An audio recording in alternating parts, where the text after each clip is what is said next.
Assalamualaikum warahmatullahi wabarakatuh. Kembali bertemu dengan Ibu, yaitu Ibu Tri Utami pada mata kuliah pengantar ilmu ekonomi mikro.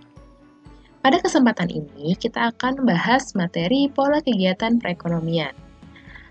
Hal-hal apa saja yang akan diterangkan? Yang pertama, kita akan membedakan ciri-ciri antara perekonomian modern dengan perekonomian subsisten.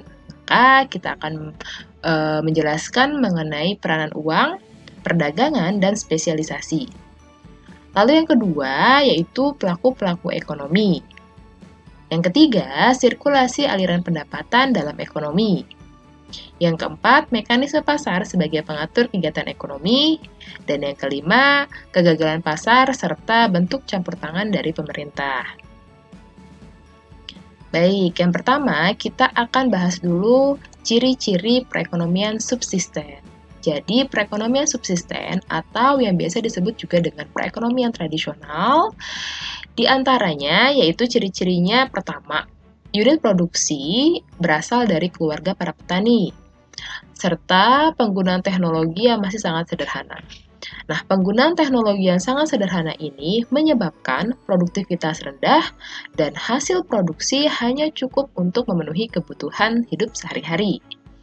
Oleh sebab itu, minimnya output industri yang dihasilkan, yang menyebabkan fungsi atau peranan uang menjadi kurang diperlukan. Sementara pada perekonomian uang atau yang biasa kita kenal dengan perekonomian modern, ciri-cirinya adalah, pada perekonomian modern ini, peranan uang digunakan sebagai alat pembayaran dalam kegiatan perdagangan, tidak lagi menggunakan sistem barter yang terjadi pada perekonomian subsisten. Lalu, terdapat spesialisasi dalam berproduksi. Nah, produktivitas dan produksi lebih tinggi sehingga menghasilkan surplus produksi. Lalu, diperlukan pasar untuk menampung surplus produksi tersebut. Oleh sebab itu, pada perekonomian modern menyebabkan peranan uang menjadi sangat penting. Nah, dalam perekonomian modern atau perekonomian uang, kita mengenal istilah spesialisasi. Apa itu spesialisasi? Spesialisasi adalah suatu kondisi di mana seseorang memusatkan seluruh perhatian dan tenaganya sesuai dengan keahlian yang dimiliki untuk mengerjakan suatu jenis pekerjaan atau kegiatan tertentu. Dengan adanya spesialisasi, maka memberikan beberapa keuntungan dalam kegiatan ekonomi. Salah satunya adalah mampu meningkatkan output produksi. Nah, di sini terdapat keterkaitan antara spesialisasi dan perdagangan. Pada slide sebelumnya kita sudah menjelaskan apa itu spesialisasi. Nah, karena adanya spesialisasi, maka pembagian kerja sesuai dengan keahlian, sehingga kegiatan produksi berjalan dengan lebih efektif dan efisien. Produktivitas menjadi lebih tinggi sehingga mampu meningkatkan hasil produksi, serta melebihi apa yang dibutuhkan. Nah, surplus produksi yang meningkat, maka menyebabkan munculnya pola perdagangan. Nah, berikut diagram atau gambaran keterkaitan antara spesialisasi dengan perdagangan. Yang pada perekonomian subsisten hal ini tidak terjadi, di mana masing-masing individu mereka berupaya sendiri untuk menghasilkan suatu output demi memenuhi kebutuhan hidup masing-masing. Nah, dengan adanya spesialisasi, berikut beberapa kelebihan atau kebaikan dari spesialisasi. Yang pertama, mempertinggi efisiensi penggunaan faktor produksi, lalu mempertinggi efisiensi terhadap pengguna produksi, serta mendorong perkembangan teknologi.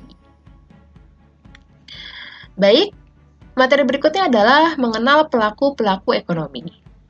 Terdapat 4 pelaku ekonomi, yaitu individu rumah tangga, perusahaan atau produsen, pemerintah, serta masyarakat luar negeri.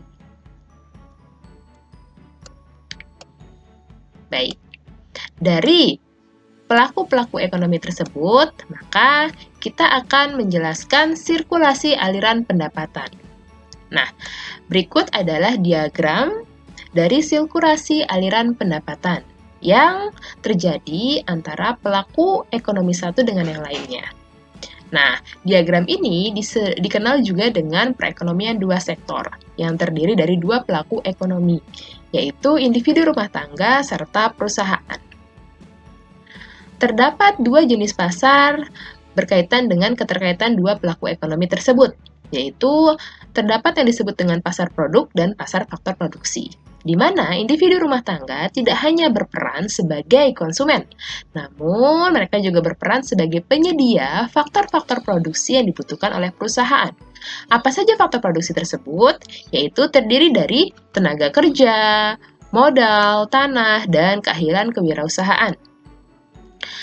Perusahaan membutuhkan faktor-faktor produksi untuk bisa menghasilkan output, yaitu barang dan jasa. Terjadi pertukaran antara barang dan jasa, maka itulah yang disebut dengan pasar produk. Berikutnya, kita akan bahas mengenai mekanisme pasar. Dalam mekanisme pasar, terdapat kelebihan dan kelemahan. Kelebihan dari mekanisme pasar, yang pertama, pasar dapat memberikan informasi yang lebih tepat berkaitan dengan harga barang, jumlah permintaan, jumlah penawaran, serta kualitas produk. Lalu yang kedua, pasar memberikan perangsang untuk mengembangkan kegiatan usaha. Yang ketiga, pasar memberikan perangsang untuk memperoleh keahlian yang modern.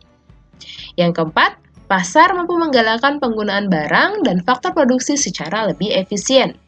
Dan yang kelima, pasar memberikan kebebasan yang setinggi-tingginya kepada masyarakat untuk melakukan kegiatan ekonomi. Dari beberapa kelebihan tersebut, ternyata muncul kelemahan dari mekanisme pasar.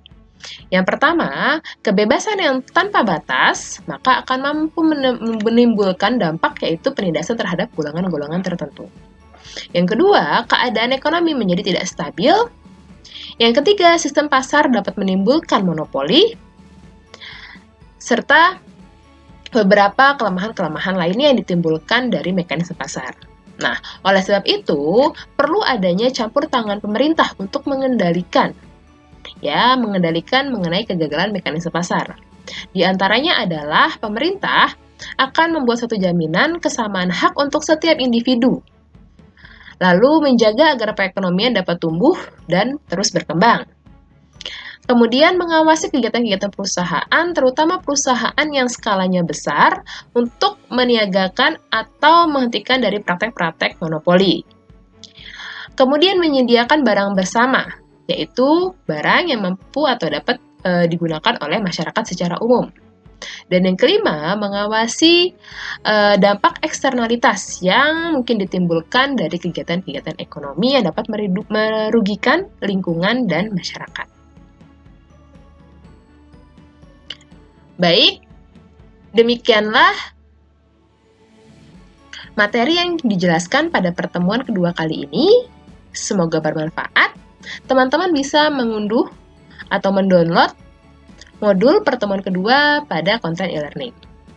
Terima kasih untuk perhatiannya dan sudah menyaksikan video ini. Kurang lebihnya mohon maaf. Assalamualaikum warahmatullahi wabarakatuh.